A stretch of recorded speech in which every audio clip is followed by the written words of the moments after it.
All right, we are live. Welcome, everybody. How's everyone doing this evening? Good. We are now entering our 21st class of the Sefer Yetzirah.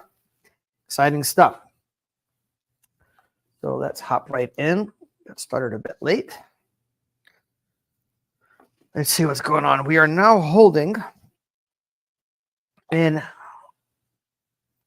chapter 1, subsection 4, where we are at understand with wisdom. We spoke a little bit last class about the 10 sefirot of nothingness. We say 10 sefirot bli ma, how they're 10 and not 9, and 10 and not 11. And then the next pasuk says, understand with wisdom.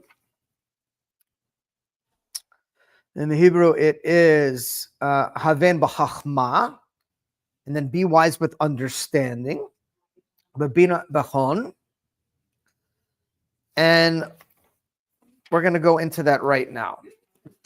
And then it talks about examine with them, probe from them, make each thing stand on its essence, and make the creator sit on its base. How are you? How are you doing?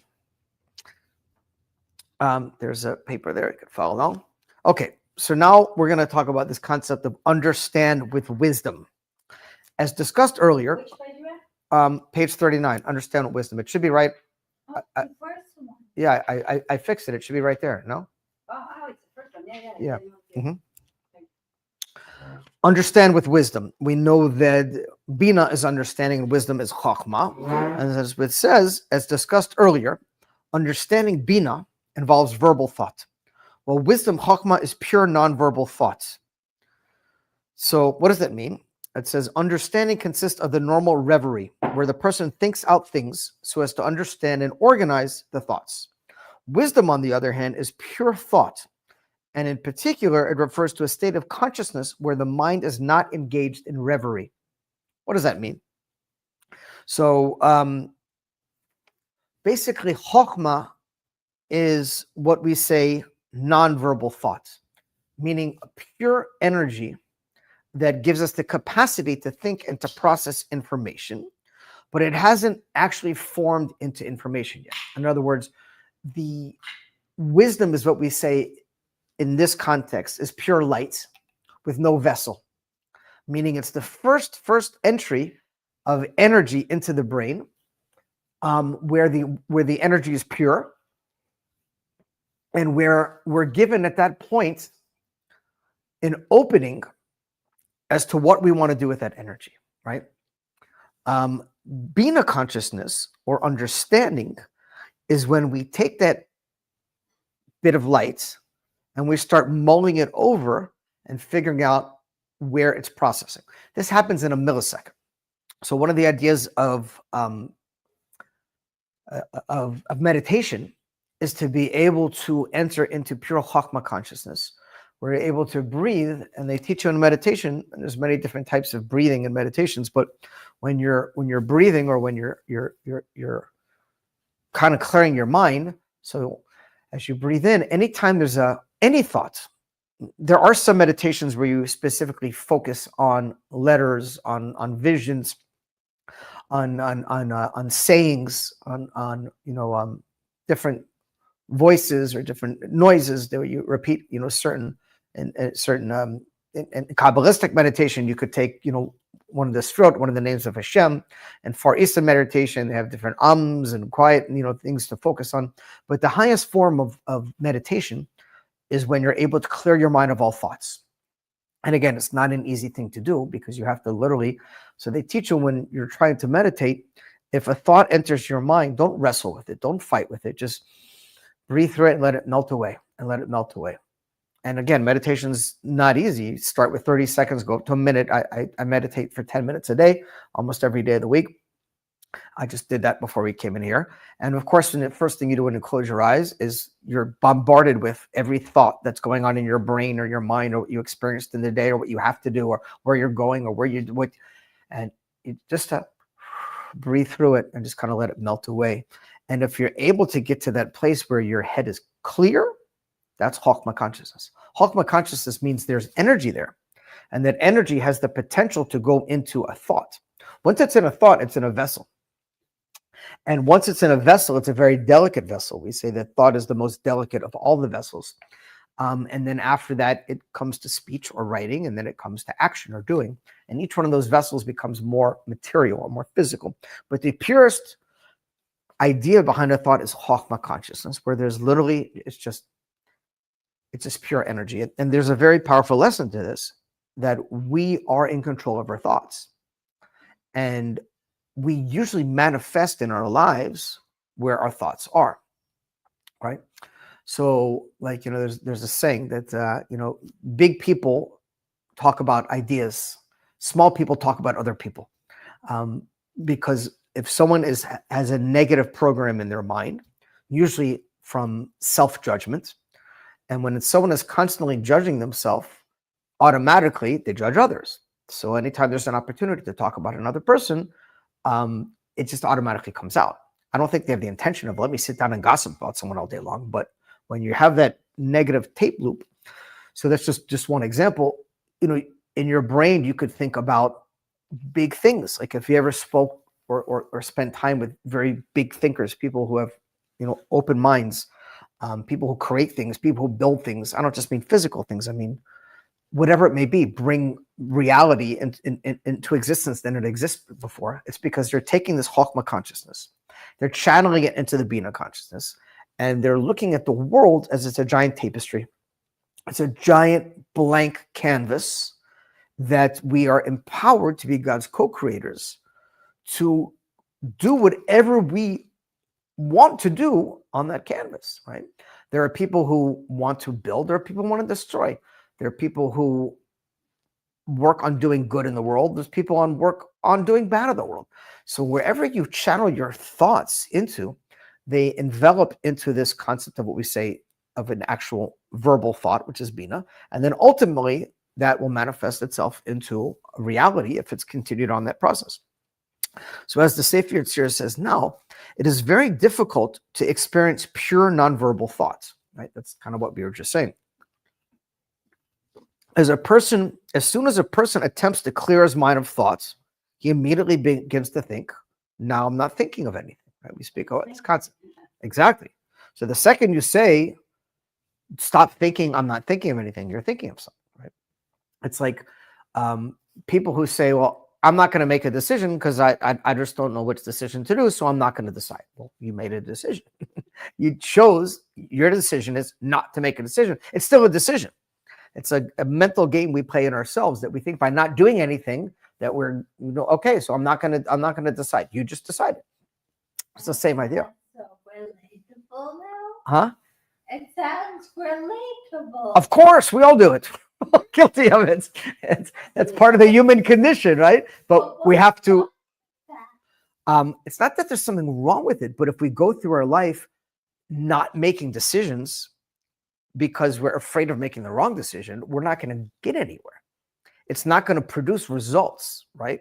If someone says, all right, here's, you could take this one or this one. I don't want to, I'm not going to do anything. All right, well, what happens is out of fear, usually, well, it depends on the type of person, but most people want to take the safest route possible because of the fear of a potential bad result. And there's sometimes that is a good thinking, right? Like you're in a bad situation, you're like, no, I'm not doing that. But if we adapt our mind to always taking the safe route and being afraid of making decisions, what happens is we start getting into a paralysis where we just don't do anything because we're so accustomed to saying, I'm not going to do that. I'm not going to do that. That doesn't work. That's not going to work. Or, well, what does work? I don't know, but I'm not doing that. I'm not doing that. Okay.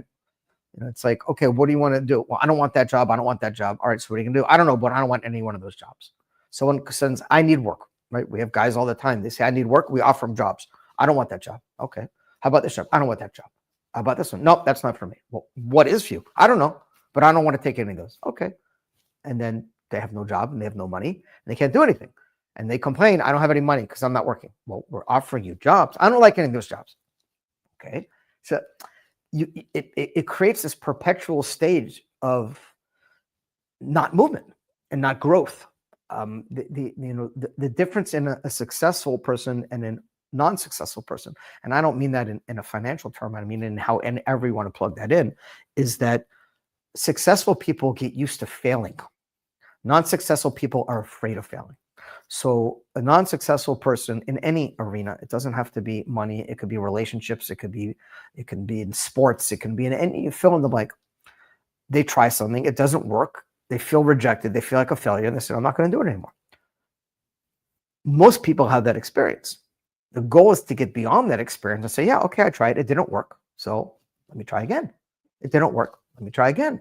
Let me try, and to continue on moving forward, because there's no one in the world who always makes all the right decisions. It's impossible. Only God could do such a thing. Human beings are going to make bad choices. We're going to pick something and it's not going to work out. I spent so many years of my life just grinding myself because every time I made a decision, it turned out to be the wrong decision. And then you have the voice, which we call it buyer's remorse. Buyer's remorse is, why'd you buy that one? You should have bought that one. You know, do I get the blue or the red? The blue or the red? Blue or the red? All right, take the red. Okay, I took the red. Go home. The voice says, why don't you take the blue one? The blue one's nicer. Damn it, I should have taken the blue one. And then you make yourself nuts, right? Because this is the klipa, this is the Yetzirah, this is the voice inside of us that is following us all the time. And whatever we do, it's going to tell us it was wrong. The Yetzirah doesn't always give us, it's not always against God, for example. It's not always about, how are you? It's not always about, you didn't do the godly thing or the Jewish thing or the holy thing. It's the true version of it, a yetzer. It means whatever you pick, it's going to pick the opposite. It's the voice inside of you that's going to cast doubt in everything you do. So same idea. You're sitting here, you're like, okay, I have this choice or this choice. Do I go right or I go left? And you make yourself crazy. I had a coach in my office, and for years he used to tell me I suffer for analysis paralysis. Analysis paralysis is where you don't make a decision and you overanalyze every decision. He's like, Mattis, come on, let's go. You have to pick something. And I'm like, I don't know what to pick. I picked it because my whole life I had such a fear, because every time I made a decision, that voice of doubt would kick in and say that was so stupid. And especially if something went wrong, right? Like you make a decision, it's a business deal. I'll give an example. I invest in something, and after spending so much time, and the investment winds up not working out, and you wind up losing money. Then comes out, why'd you pick that one? You should have picked the other one.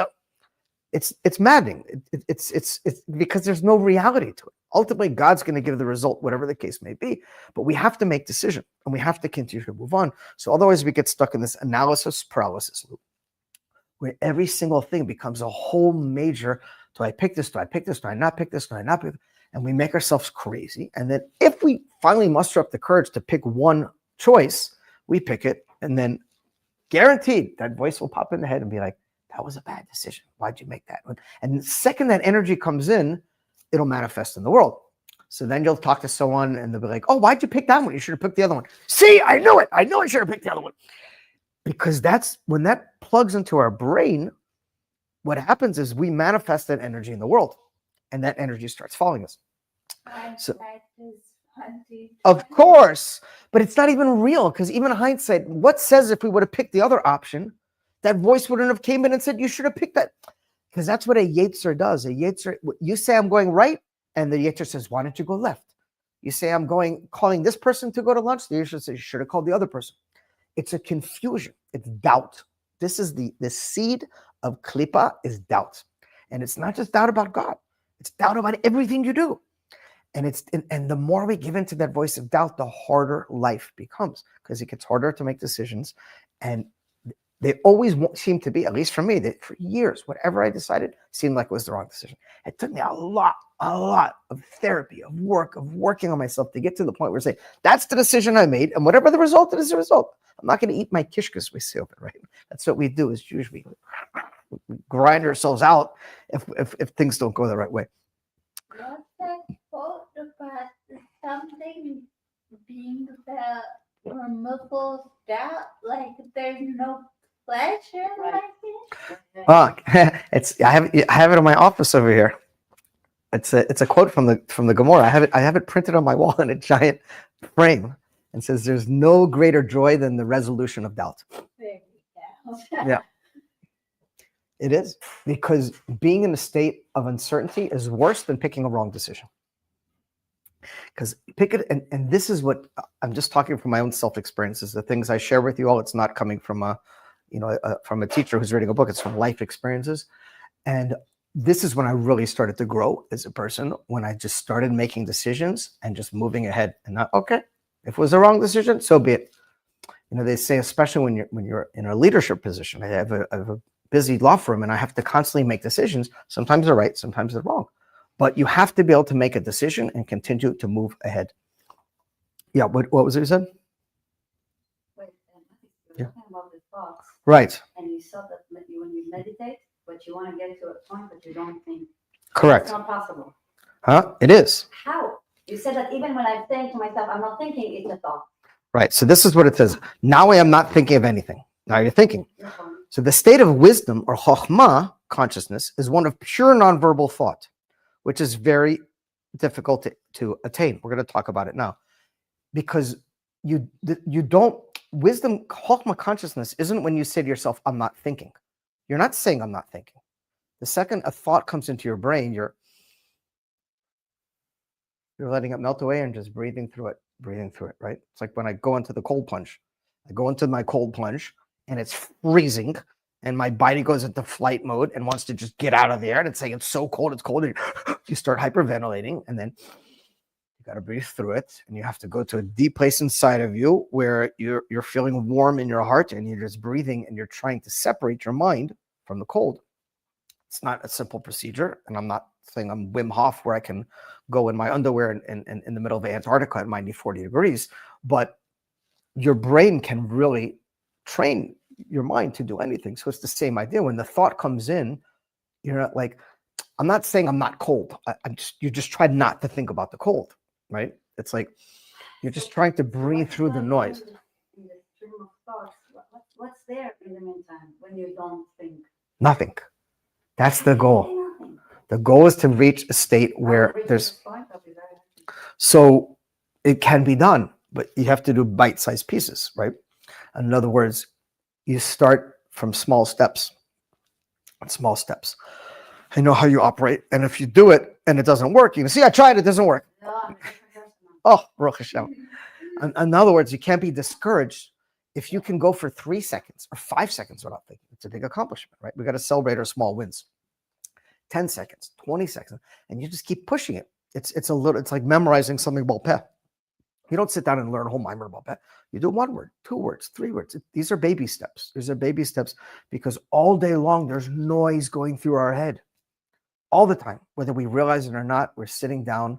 And how do you know you? Because you get in conversations with people and you see they're like, I remember when I was in yeshiva, one of the rabbis used to joke around and say, oh, how's Hawaii? I'm like, the person's like, what are you talking about? He's like, well, you're not here, so you must be somewhere else, because our thoughts, they travel away. And we learn you are where your thoughts are, right? So this is training. We have to understand that your brain is no different than a muscle in your body. And if you don't exercise and you look in the mirror and say, why am I not in shape? Well, okay, so you have to exercise. And the first time you start exercising, you're not going to be like, wow, look how ripped I got. Look at my muscle. It doesn't work that way, right? The first time you do a therapy, you don't become healed. This is work. This is work. So training your brain isn't any different than training a muscle or training any other aspect of your being. It's a process. It's like learning a sport. It's like learning a musical instrument. It's constantly repetition and over again for small little gains, little steps at a time to get to a higher level of growth. So in Chokhmah, there's no letters. Still the thoughts, it's just energy with no letters. Right. The second there's a letter, it's Bina. So it's not in a vessel. Wow. So a word, a thought is a vessel. It's a kli. So now we're Bina. Sure. The minute there's letters. Sure. Sure. Makshava, dibor, and maisa, right? So makshava is Bina. It's Bina consciousness. Pure Chokhmah consciousness is there's an energy there that has the potential for that thought to go into a word or a concept or an idea, but that energy is still pure, because once it becomes like I have it sometimes, like I wake up and I have to go to the bathroom though. So yeah, sure, no problem. So I'll go to the bath, and What happens is, especially if it's like, let's say I'm getting up at 6 in the morning and it's 4 or 5, my brain is already kicking at the high gear of all the things I got to do the day, what's going on, what's happening, I have to start exercise, da, da, da, da. So as soon as I get him to go to the bathroom, the first thing I have to do is breathe and push those thoughts out of my brain. Otherwise, I'm finished. I don't go back to sleep, because once the head starts going, you can't sleep, right? Same idea. And again, this is work. So let's see the Sefer Yetzirah now. I think is going to give us a little hints on how to deal with that. So it says, nonverbal thoughts or chokhmah consciousness. We're in the last sentence in the second paragraph, in 39 still. The state of wisdom or chokhmah consciousness are of pure nonverbal thoughts, which is very difficult to attain. It is an attempt to attain the state of chokhmah consciousness that the various meditative methods are used. Thus, mantra meditations attempt to clear the mind of reverie is like just noise. It's just like, it's what they say, mayim rabim. It's just the constant flow of things going through your brain. So the mantra meditation attempts to clear the mind of reverie by filling it with the repeated words of the mantra. Similarly, contemplation pursues the same goal by filling the mind with the contemplated object. That's still some form of being a consciousness, because you're repeating stuff. Correct. One of in the Far East religions, they call it the monkey mind, in like Buddhism and things like that. The monkey mind is that chatter that's going on all the time. Like in the book I talk about often, called The Power of Now, by Eckhart Tolle. He speaks about, and most systems of self-growth, of therapy, teach you the first thing to grow is to separate yourself from your thoughts. So the first step is to become an observer and to remove yourself from your thoughts and to be aware of the chatter and to separate yourself and saying, I'm not the chatter. Because this is how we can go into depression. When that negative loop starts coming in and just saying bad things, stupid things, degrading things, things that are not serving us, that are not helping us, the second we allow that to take us, we identify it. A lot of people identify with their emotions, right? Like, so anger comes up, and that anger could be a trigger that has nothing to do with what's happening now. It could be something that happened when we were a child, but all of a sudden we get a trigger, we start getting angry, and next thing you know, I'm angry. No, separate from the anger, separate from the emotion. Where's this anger coming from? I'm not the anger. It's an emotion. An emotion is part of me, but it doesn't define me. I'm not my emotions. I'm not my thoughts. I'm higher than this. My essence is above thought. It's above. When our soul came down from above before it came into the world, it didn't communicate. It didn't have thoughts. It didn't have it. It's a pure essence. We have that same pure essence inside of us. The dance, so to speak, of life is to realize we're not our thoughts, we're not our speech, we're not what our actions, right? It's the same thing with a child, right? Child does something bad, does something wrong. You don't say, like, you're so stupid, why did you do that? No, you're good. Where did that decision come from? That's not fitting of you, or, maybe that was a poor choice, but you try to disassociate the child with your decision. And it's the same idea as adults. We try to disassociate ourselves from our emotions and the thoughts. And that's one of the first steps of healing, is to remove from that thought process and separate it and be aware that it's happening. But it said in, I don't remember, I think in the book, Letting Go, it said that, I don't remember the exact number, but they say that on a daily basis, there's like thousands, tens of thousands of thoughts are just running through our brain rapidly all the time. If someone actually took a recorder and was able to record our thoughts over a 24-hour period, we'd probably all be in mental institutions. Because if you went back and looked at it, it'd be like, oh my God, where did that come from? Sometimes just random things pop into your brain. And it's like, oh, like sometimes sometimes they're not good things. And it's like, like, where's that coming from? This is what psychopaths, crazy people have a crazy thought. Oh, kill that person. Okay, go kill it. What'd you do? It wasn't me. The devil made me do it. What do you mean the devil? The devil came into my head and told me to do it. No, you're not normal. You could have had an impulsive thought of something not good, but that's not you. You have to separate from this idea. And again, this is work. This is not an automatic thing, that we're not. These are all efforts we have to take, and we have to work hard to get ourselves out of this loop. What do you think is hard work? Ask God. I don't know. Never for that system. Everything, it sounds like you need to just work hard. From the very first sin, this was the first punishment given to men. You will work from the sweat of your brow. Meaning, everything you do is going to take effort. Noah came along. What did Noah give to the world? He gave us farming tools. What is the farming tools, right? It's just Basi Lagani I talk about all the time. We have a garden. Each one of us is given a garden. Our job in our world is to mend and tend our garden and try to make it as beautiful as we can. So that's where Noah came along and said, what are farming tools? This is what we're learning now. Any type of help, whether that's from mashpiyim, guides, teachers, books, systems, whatever, these are all tools. These are all tools that God gave us and said, obviously the Torah, obviously Chassidus, but I'm saying on top of that God gave us these tools and said, listen, this is not an easy process, but you have to work, right? If someone walked into an operating room and let's say you walked into an operating room. I've actually spent time in operating rooms. I've seen operations, some wild stuff. I've been in trauma centers and watched. I've seen people die on a table. I've seen doctors doing open surgeries. By the way, very trippy. The first time I was in a trauma center in Ryder Trauma Center, Jackson Hospital, I was blown away because the guy came in helicoptered. He got shot. He got a gunshot.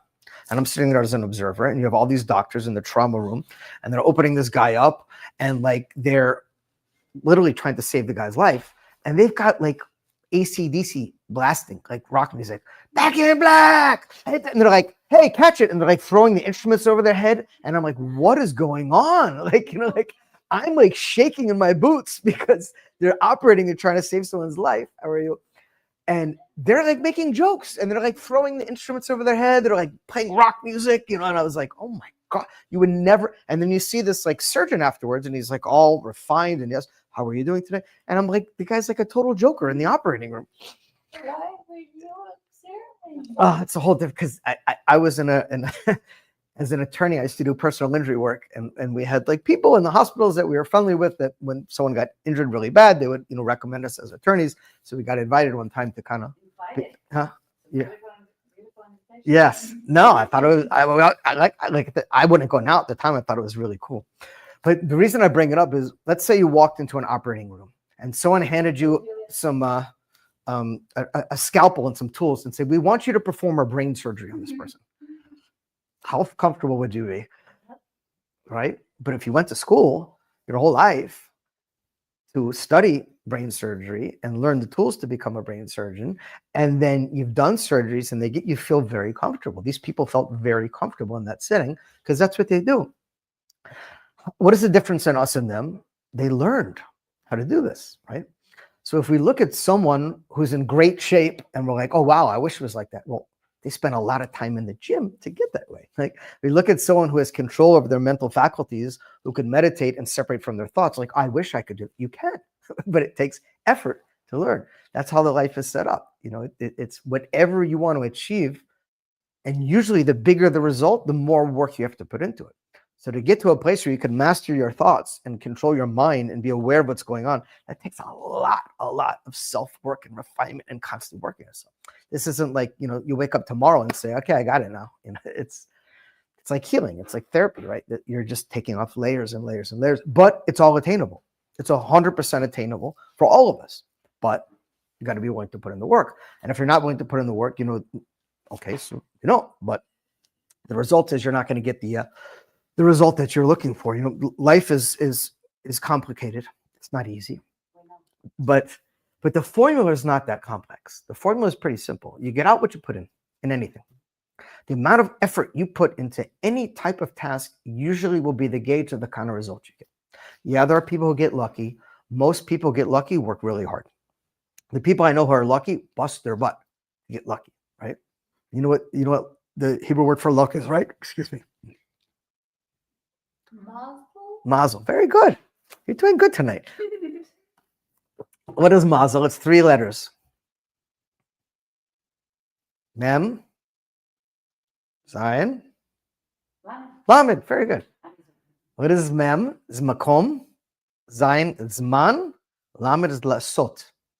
When you're in the right place at the right time and you know what to do, you get lucky. So God could put you in the right opportunity, but if you don't have the ability to see, if a businessman has a deal that goes right in front of his face and he knows, wow, this is a good deal, he makes money, so that guy got lucky.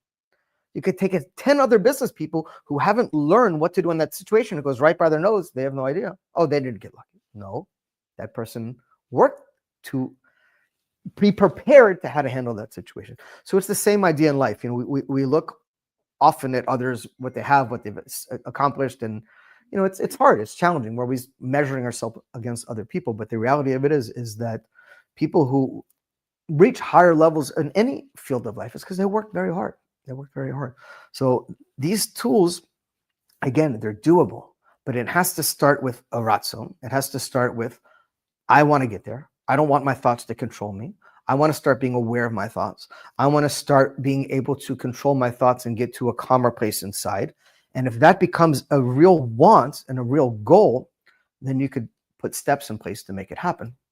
But what normally happens, and again, this is, I think God made life too hard, but no one asked me, is that we try something and it's challenging or it's difficult and we feel like it's too big of a mountain. And so we don't climb it. We take a step and we're like, forget it. And then we back down, and this is how most people go through life. They kind of float around. You got to do things in baby steps. When I was, it was a Shabbos Mavarchim last week, I was going through the Tehillim, and someone next to me was like, oh my God, how do you do that? 150 kapitos? I said, no, it's not 150 kapitos. It is. I said, no, it's not. It's 15 sets of 10. Do 10 at a time. Do 10. Okay, I'm going to do 1 through 10. Take a break, get a coffee, sit down. I'm going to do 10 more. Like, we have to break our big goals into smaller goals. Otherwise, everything seems so unattainable, right? Like we're saying now, how do you get into this state of Chokhmah consciousness where you can have no thoughts in your mind? It seems like an impossible task, but try it for a second. Set a timer, 10 seconds. You know what I'm saying? It's just keep pushing a little bit more, a little bit more, a little bit more. Okay. So let's see if the Sefer Yetzirah gives us any insights into how this is done. So at the bottom of 39, wisdom is associated with the nonverbal right hemisphere of the brain, while understanding with the verbal left hemisphere. As the Kabbalists explain, wisdom is normally only experienced when it is clothed in understanding, right? Clothed literally mean understanding becomes like a vessel. One may be able to experience the workings of the nonverbal areas of the mind, but only when one clothes them with verbal thoughts. What does that mean? So he's going to explain how it seems like a contradiction to what we just said. It is here that the Sefer Yetzirah begins instruction on how to grasp the sefirot, right? Remember, the spherotic tree that we have over here, that this is how God channels his energy into the world and how we have a relationship with God. The ancient Makublim who would study the Sefer Yetzirah used it as a tool for a meditative technique. In the back of the Sefer Yetzirah, there's crazy meditations of different letters of combining and different like different saying of the letters. And they would go through these processes to separate their soul from the body and literally climb up the tree, just like a kid goes in the backyard and climbs a tree. The Kabbalist would literally climb up the spherotic tree and go into the upper realms. This is the famous story of the parties where it says 4 entered and only 1 came out with insanity, Rabbi Akiva. That's what it means. That the parties means they would literally separate the soul from the body. The Baal Shem Tov did it all the time. Many holy people have done it and do it. I don't know about in our generation or previous generations. So in order to do that, the Sefer Yetzirah is now going to explain this concept. So it says, now we can understand the instruction of how to grasp the sefirot. The first step is to understand with wisdom and to be wise with understanding. Understand with wisdom, right? This is Chokhmah inside of Bina, and be wise with understanding is Bina inside of Chokhmah, which sounds confusing because one is verbal thought and one is nonverbal thought. So this involves a deliberate oscillation between understanding and wisdom. Oscillation is like going back and forth between verbal Bina consciousness and nonverbal Chokhmah consciousness. This is how they would climb. Because if you stay in nonverbal consciousness in a meditative technique, you're not moving. Everything's just quiet, which is good for meditation. But if you want to grasp higher realms of reality in a spiritual way, you have to start holding on to something. Otherwise, it just is quiet with nothing there. So their goal was to climb up this tree to get closer to God. And to do that, they had to switch back and forth between Chokhmah and being in consciousness, nonverbal and verbal. Try for a moment to stop thinking. You remain completely conscious, but there are no verbal thoughts in your mind. If you're an average person, you may be able to maintain such a state for a few seconds, but immediately your mind begins to verbalize the experience. You might say to yourself, I am not thinking of anything. But as soon as you do this, of course, you're actually thinking of something. For those few seconds, however, you have experienced nonverbal Chokhmah consciousness, right? Even if it's just for a couple seconds. If you work at this exercise, you can gradually learn how to extend the time in which you are in the state. It is like a heavy pendulum. You know what a pendulum is? It's like back and forth, right? Like you ever see like the old clocks, like the grandfather clocks, like click, click, click, just swinging back and forth, right? So it's like a heavy pendulum. The longer you push it back and forth, the further it will swing. What's up, bro? This is a girls only class. I'm sorry. No, I'm just kidding. Come, sit. Just messing with you. Sit, I'm finishing up. So it's like a heavy pendulum. The longer you push it back and forth, the further it will swing, right? Similarly, the more you learn to oscillate between verbal Bina consciousness and nonverbal Chokhmah consciousness, the deeper you will reach into the latter, which is nonverbal, and the longer you'll be able to maintain this state. Chokhmah consciousness is particularly important in reaching the Sfirot. As mentioned earlier in 1 subsection 2, the Sfirot are ineffable and cannot be understood verbally. That's why it says at the beginning of this chapter, Esher Sfirot bli ma. Excuse me. They have no mitzias to them. It's an emptiness. It's very hard to understand this concept. Excuse me. Because we know that there's Chokhmah, Bina, Chesed, Gevurah, Tiferes. They have an identity to them. But that identity doesn't have an existence. It's a messes with the mind a little bit, because how can it be both? If it doesn't have an existence, how can it have Gevurah or Chesed? That's something. But if it has a complete existence, it can't be Blima, it can't be nothingness, and then it's limited to that existence. The idea is this energy flows through the Sfirot. It's interesting because the Rebbe Rashab explains in Samach Vav that the light, before it enters into the vessel, is pure energy, right? It's like water. That's the example that's given. So this cup is red, but if this cup was clear, but like we have blue glass cups, right? So you pour water in and you look at it and it looks like it's blue, but it's not. It's clear water, but it's in a blue vessel. So that's the general idea of the lights and vessels, is that the light's pure energy and the vessel has an identity to it. But in Samach Vav, he explains that before the light even goes into the vessel, it starts taking on the identity of the vessel. So as, let's say, the energy is going into Chesed, the kindness vessel, that light starts before it enters to start identifying and taking on the Chesed energy, the kindness energy. So like a person also, like they're in a shower before they. Yes. Yeah. Yes, absolutely. Absolutely. In other words, the interplay between the body and the soul is complex. It's not that everyone's soul is just the same and then the body defines the person. Our souls have that identity, so to speak, before it enters into the body, where for them to meet together, they have to have a, I guess, yeah, exactly. So it says, the Sfirot are ineffable, meaning they cannot be understood verbally.